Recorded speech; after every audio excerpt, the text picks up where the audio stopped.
बुलेटिनच्या सुरुवातीलाच एक मोठी आणि महत्त्वाची बातमी आहे। मुंबईतल्या घाटकोपर परिसरामध्ये साई दर्शन नावाची इमारत कोसळली आणि या दुर्घटनेप्रकरणी आता चौकशी समितीची स्थापना केली जाईल।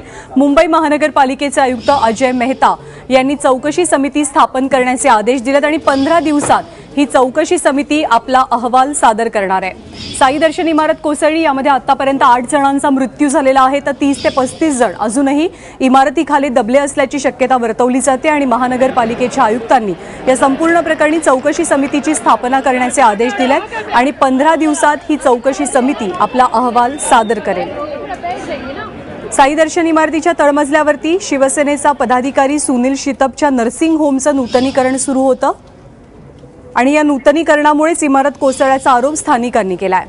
ऋत्विक भालेकर आपले प्रतिनिधी सध्या आपल्या सोबत आहेत। ऋत्विक, काय माहिती मिळते? चौकशीचे आदेश देण्यात आले तसं कळतंय? ज्ञानदा, मुख्यमंत्र्यांनी या दुर्घटना संदर्भात महापालिका आयुक्तांना चौकशीचे आदेश दिलेले आहेत। महापालिका आयुक्तांच्या अध्यक्षतेखाली एक समिती नेमून या सर्व प्रकरणाची चौकशी केली जाईल।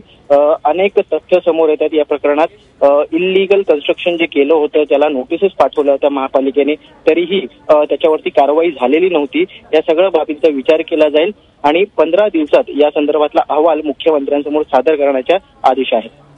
ऋत्विक, धन्यवाद सगळ्या सविस्तर माहितीबद्दल। चौकशी समितीची स्थापना करण्यात आली आहे मुख्यमंत्र्यांच्या आदेशावरून। मुंबई महानगरपालिकेच्या आयुक्तांनी या संदर्भातलं स्पष्टीकरण दिलेलं आहे आणि 15 दिवसात ही समिती आपला अहवाल देणं अपेक्षित आहे।